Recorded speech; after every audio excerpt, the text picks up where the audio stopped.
streaming it? No, because I left the box at home. Well, there's like 4 people here that got to hear all that, so that's good. Yeah, we just did a whole segment on great stuff that nobody heard. Oh, boy. Anyway, we're going to join our radio audience in just a minute, but I got to tell everybody that it's the Flyers and the Blue Jackets tonight. Welcome to Flyers Game Day. Brian Smith, Jason Martinez. We're at the East Food Hall, Wells Fargo Center. Flyers looking to win 2 in a row for the first time since, is it the Carter administration or Reagan? Reagan, probably. Okay. I think the shootout win yesterday was the first time since the Carter administration. I don't know. Good point. Felt like the second one in franchise history, and that's only because I really remember one other one against the Rangers. Yeah. You can't really ignore that one. I don't think we won one since then. At least that's not what it felt like anyway. You know, it's weird because the Flyers they won back-to-back games on March 5th and March 8th. That was Chicago and Vegas. That was the first back-to-back wins since the 29th and 1st of February. Right. And they come into this game tonight actually with a better record over their last 10 than their opponent, which is very rare this season. Yeah. Yeah. Right? I mean, their last 10, the Flyers' last 10, a record of 4-6-0. And Columbus comes in here tonight riding a 2-5-3 and have lost 7 straight games. Not good. Somewhere John Tortorella is pissed even though he doesn't work here anymore. Right? Yeah, so even get the memo. Yeah. I mean, they've had a tough season as well. Just trying to navigate the waters, I guess, a little bit. This Columbus team, it's always been a weird situation there because they've never really been able to, I think, establish an elite team, and some of it is just unfortunate from their perspective because a lot of times, there's been guys that don't want to play there. They want to, Jeff Carter being one of them. And then Sergei Bobrovsky left after a bit. On and on. It's always been a little bit difficult there for them to kind of get things going again. But they've had a couple of good years. They had that win over Tampa in the playoffs a few years back. Just a big underdog win. But this has probably been an underwhelming year from their perspective as well. During this entire skid that they're on, they haven't scored more than 3 goals in a game. Patrick Laine is supposed to fix all that. Yeah, I thought he was too. Another guy that I'm glad, a lot of Flyers folks clamoring for that. I can't say I'm just disappointed that didn't come to fruition. Let me tell you that over the 7-game skid that they're on, he's got 0 goals and 4 assists. And he's -5. Yeah, that'll hurt. Exactly what I was talking about when I went on that rant. That is supposed to score all those goals doesn't score any goals. Yep. That's exactly what I was talking about when I went on that rant the one night when the guy said we need Patrick Laine, give up blah blah blah blah blah, and I said it that night. I said, when he's not scoring and he's incredibly streaky, then he is a net negative player. I mean, he was on a heater before that. He had 2, 3, 4, 5, 6, 7, 8, 9, 10, 11, 12, 13 points in his prior 10 games. Yeah. He had 3 consecutive. 16 points, 6 goals and 10 assists in the prior 11 games. He had 6 goals in 3 games at the end of January and 5 goals in 3 games in another spot in February. And, it was just, like you said, streaky. You get the back-to-back goals, and then you get another one, and then there's nothing. And there's been a couple things like that. He's had an injury this year, but at the start of the season, he scored, twice in the first 4 games, and nothing after that for a little bit. It is a little bit of a gamble when you look at the track record and stuff. But people are saying the same thing about a guy like Ristolainen. There's a gamble when you look at the track record. It's a matter of what kind of situation you put him in. But I don't know that at this point anyway they've surrounded him with quite the right guys. You would think Jake would be a great guy to work with Patrick Laine. For whatever reason they haven't quite hooked up yet. But that's another interesting thing about this. This is a home and home. They're going to be here tonight and then going back to Columbus on Thursday, and that'll be Cam Atkinson's first trip back. So I'm sure that'll be a big game for him. But that's another situation of a trade that seems to have benefited both teams, but unfortunately neither of them have been thrust into playoff position by it. Yeah, and Laine will be a restricted free agent this offseason. He made 7.5 this year. He feels like he's been around longer than that. Well, he came in that in the draft with Austin Matthews. Yeah, wow. I don't know. Oh no, he wasn't Austin Matthews. Austin Matthews was Jack Eichel. He was Connor McDavid. Okay, yeah. I feel like he's been around. 2015. I feel like he's been around long enough. They shouldn't be dealing with restricted anymore. But he must not be 26 yet. His draft year was 2016. Yeah. And he. So this would be the last year probably that he's in restricted territory. Yeah, so he could sign a 1-year deal to go to UFA. Right. But you got to kind of like figure out what the heck he's worth. And it's funny because he was actually traded for the 3rd pick in the 2016 draft, and with Columbus. Now it's Pierre-Luc Dubois. I mean, there's got to be a ton of teams out there that would want to have him, but I don't think you can depend on him to be your primary scorer. Yeah, he's got to be a secondary scorer on your team. If he's in a role where he can do that, if he's able to be a secondary scoring contributor, I mean, he'd be huge in that role. But he's got to be behind. I mean, McDavid is the first guy that comes to mind, but he's got to be behind, somebody that's, maybe behind Ryan Hartman. You look at this draft, like I know that like a lot of the talk lately has been about, especially after the Flyers win that game in the shootout and they get the 2 points. People are like, they can't do. We went through it the other night, and I went through it on Flyers Daily about, not, wanting the result to be a loss as opposed to a win. And that draft, okay, so Austin Matthews goes 1, Laine goes 2. Mm-hmm. Pierre-Luc Dubois was taken 3rd, and that was a big shock at the time because everybody thought that in that draft that Columbus was going to take Jesse Puljujarvi, Jarmo Kekalainen, connection there. There's countrymen, the whole thing. And then, Tkachuk ends up going 6th, Clayton Keller 7th, Sergachev goes 9th in that draft. I mean, but this just goes to show you, like Charlie McAvoy was taken 14th. Wow. He's pretty darn good, right? Jacob Chikrin was taken 16th in that draft. Kiefer Bellows is in that draft. Julian Gauthier, we just saw. Flyers took German Rupsev. Not a good pick. That draft was in Columbus, wasn't it? I believe it was. Yeah.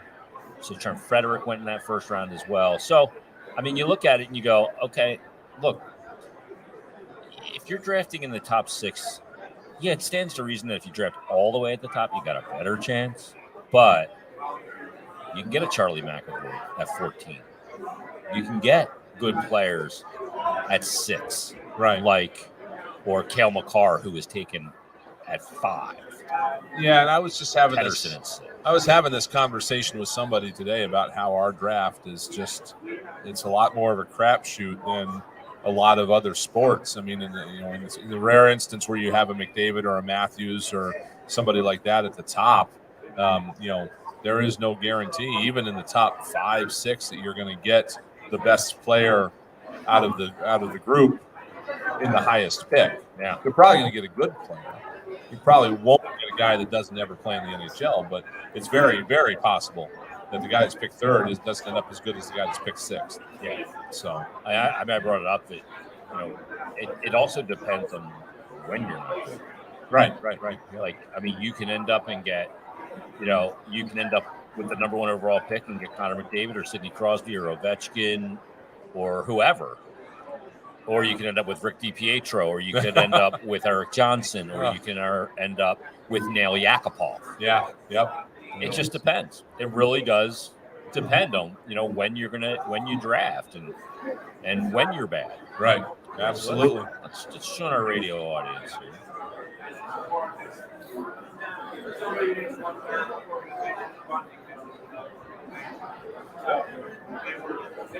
All right, Philadelphia Flyers hockey is back with a little Flyers and Blue Jackets here at Wells Fargo Center. The first of a home and home between these two teams to be in Columbus Thursday. Here tonight, it's Jason Martinez, Brian Smith at the East Food Hall. Flyers looking to win 2 in a row for the 3rd time in the calendar year of 2022. And we'll see if they can get it done tonight against a team, Bri, that's lost 7 straight. Yeah, they have an opportunity here again, for catching a team at the right time. It is a home and home, so you got 2 in a row here against these guys. But I think there's certainly no reason to think that the Blue Jackets aren't thinking the same thing, looking at the Flyers as an opportunity to get out of a bit of a hole. So we will see which one prevails here. But it should be a good opportunity here for the Flyers. Some of the young players to continue to try to make an impression. Plus, they get Scott Lawton back in the lineup tonight after being out for about 3 weeks with his concussion. So it'll be a good home and home here, and they've got Anaheim coming in on Saturday. So it's going to be a good week of hockey. So that moves Farabee back to the wing, right? Does it? I think it does. Okay. And you get the top line with Morgan Frost, Joel Farabee, and Cam Atkinson. Is that right? I think that's right. And Morgan Frost, I know he doesn't. Olivia had to say about this. Hasn't been piling up the points, Bri. And we talked to Nick Schultz about this before the game tonight. And I asked him about it. And just the confidence that's growing with him in all areas of his game. But just the fact that he was on the ice. We talked about it post-game after the Ranger game. Right. In overtime with who? It was Noah Cates and Cam York on the ice with those players in a 3-on-3 against Panarin, and Zibanejad, and Adam Fox. Welcome to the NHL, boys. And but they generated a great scoring chance, too. Yep, absolutely. And I asked Nick about it. I just said, just the fact that he was on the ice in that spot can help a player grow confidence. Oh, absolutely it can. And he earned it, and he almost paid him off. And tonight, Noah Cates gets to go with Scott Lawton and Travis Konecny. So I'm gonna keep an eye on that. TK's I really like back. to That's see good. how he can work with those guys. And then that other line of Van Riemsdyk, Hayes, and Tippett that's been so good the last few games, that goes it took more of us as the second line. It's neither here nor there, but that group is still together. So there's some exciting things to watch in this contest tonight for the Flyers up front. I mean, this is weird to say, but I'm going to say it anyway. It's how I feel. I just feel like there's how like when you go into your house or you go somewhere and it smells really clean? Like, I love the smell of cleaning products. Is that weird? So well, I guess it depends on how you're smelling them, but no, like Windex. Like I go, that's a nice smell. The smell of clean, right? Yeah. Ammonia, a little too strong, but like Windex and floor cleaner. It has its place, but I like when things smell clean. And right now, there's a freshness to it. I feel like there's a freshness to this group. Like Drew's gone, they've moved on. It's no indictment on him or anything like that. But this isn't the group moving forward, but there's a different era of Flyers hockey set to begin. And after what's been a disappointing couple of years, that smells like Windex. That smells good.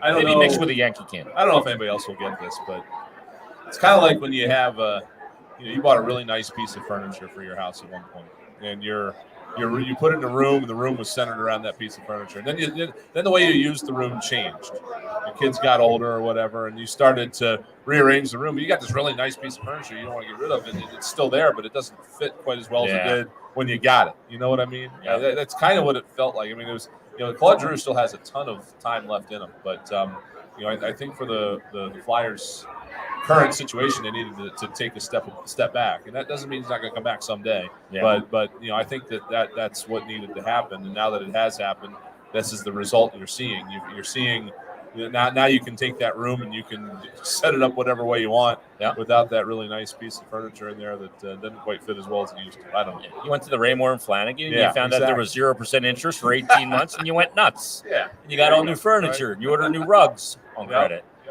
Of course. and you see where it goes. Like, I like the smell of new carpet, too. Yeah. I like the smell of new car. It's just new wood and drywall. Yeah. All that stuff. Yeah. So, I mean, there's a lot of elements here. And look, we're not suggesting that all these players are going to work out and, be great and lead to glory. Yeah, this isn't next year's lineup. No. But it feels fresh and it's fun kind of to watch this group because, A, they compete, B, you want to see who can play and who can't. There's an organic curiosity to the group. Yeah. And I'm sure there's at least a big name coming in. Who it is, we don't know. But I'm sure there's at least a big name, maybe two. And they're going to figure out who they've got here and where they can fit around those two big names. Yeah. And it'll be a new era, if you will. Yeah, absolutely. Not to mention, hopefully, the return of, a fully healthy Sean Couturier. We've seen Kevin Hayes of late, and he's just been so good. I've been so impressed with his game. Fully healthy Ryan Ellis, hopefully. Yeah, that's a big one and an enormous question mark, obviously. Hey, we'll see where this all goes, and we'll see how it plays out. But tonight, what's in front of the team is the Columbus Blue Jackets, Game 1 of a home tonight and Thursday. Wells Fargo Center will be treated to Game 1 tonight. Stay tuned. Tim Saunders, Steve Coates. How about those boys? They've got the countdown to face-off. And then all the first period action between the Flyers and the Blue Jackets. Can the Flyers extend their streak to 8 straight losses? Stay tuned and find out right here on the BetRivers.com Flyers broadcast network. This is Flyers Hockey on 93.3 All right, everybody. WMMR.